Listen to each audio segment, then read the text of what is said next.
Hindustan, India, Bharat. Hindustan, India और भारत।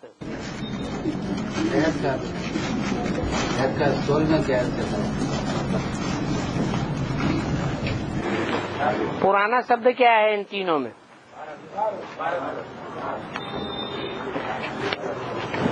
भारत पुराना शब्द है।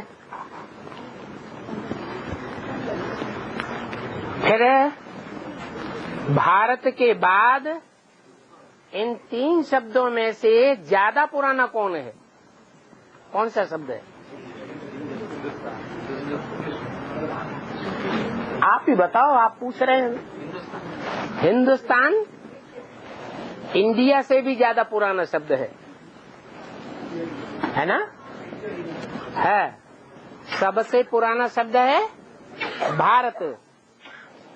उसके बाद पुराना शब्द है हिंदुस्तान। उसके बाद तीसरा नंबर है जो सबसे नया नाम पड़ा, इंडिया। तो तीनों का अर्थ तो समझ में आ गया होगा? नहीं आया? आ गया। भारत सबसे पुराना क्यों है? नहीं,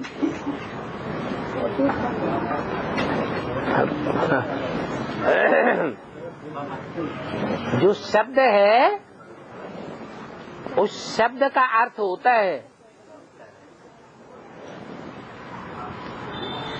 शब्द है भारत, प्रजापिता शब्द नहीं है। रोशनी में लगे। हाँ, भारत नाम सबसे पुराना इसलिए है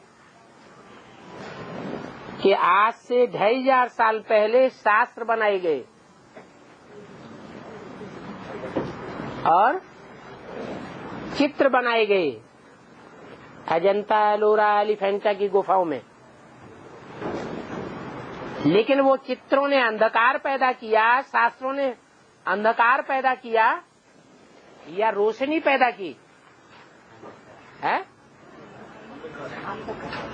भारत में और सारी दुनिया में ईश्वर के बारे में, आत्माओं के बारे में, सृष्टि के बारे में अंधकार कर दिया या रोशनी कर दी?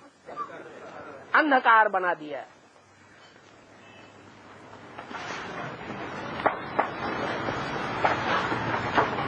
तो उन्होंने तो अंधकार रत नाम दे दिया, जैसे कि वास्तव में द्वापर के आदि में ये नाम भारत नहीं पड़ सकता। क्या त्रेता में पड़ा?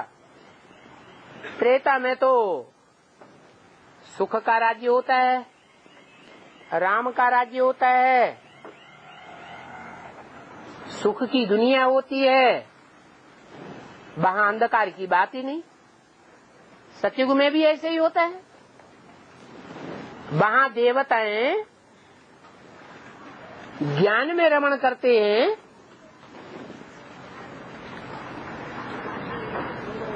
ये अज्ञानी होते हैं। देवताएं तो अज्ञानी ही होते हैं, बुद्धू होते हैं। एक हिसाब से उनको अज्ञानी भी नहीं कहे।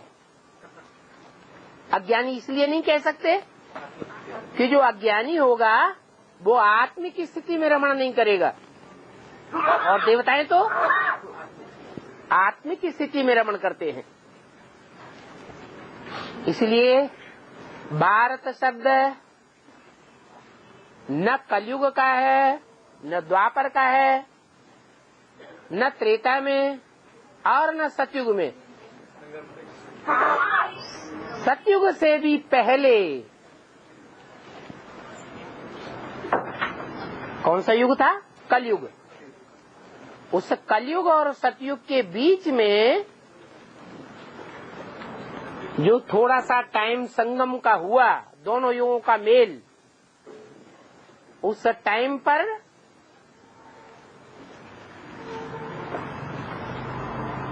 जो सदैव ज्योतिर्मय है, क्या कभी भी अंधकार में नहीं होता है।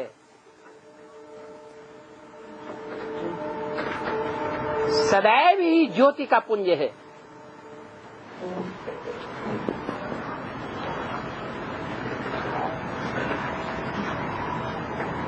वो ज्योतिपुंज शिव उस संगम में आकर के इस मनुष्य सृष्टि पर ज्ञान की ज्योति फैलाता है। ज्ञान की रोशनी फैलाता है और रोशनी को ही कहा जाता है भा।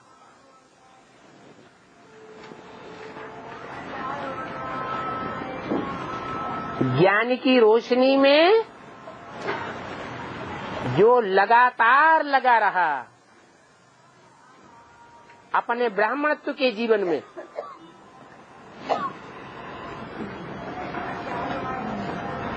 उसके नाम पर इस देश का नाम भारत हो गया।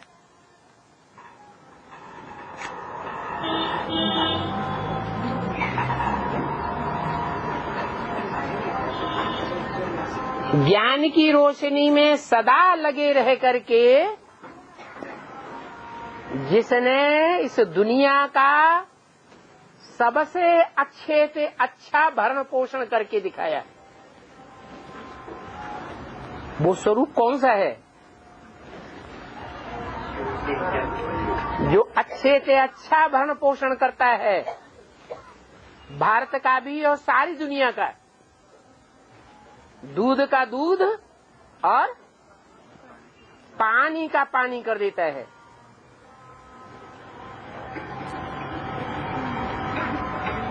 पुण्यात्माओं को न्याय देता है और पापियों को दंड देता है। आज की दुनिया में तो सर्वथा ऐसा नहीं होता। 50% से भी ज्यादा निरपराधी जेलों में पड़े सड़ते रहते हैं।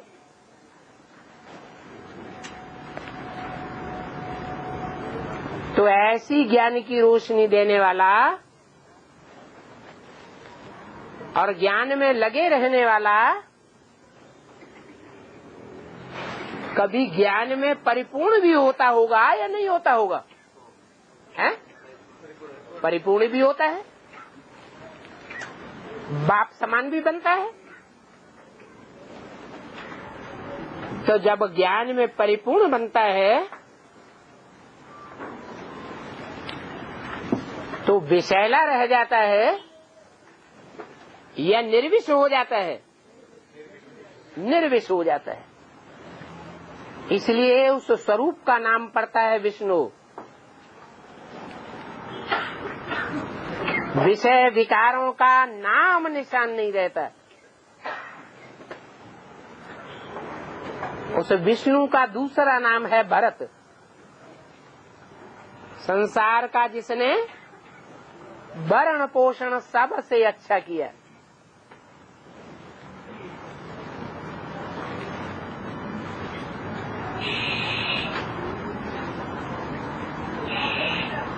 वो भरत के नाम पर इस दुनिया का नाम, जिसे पुरानी दुनिया सो नई दुनिया कहा जाता है, भारतवर्ष को भरत के नाम पर भारत नाम पड़ा।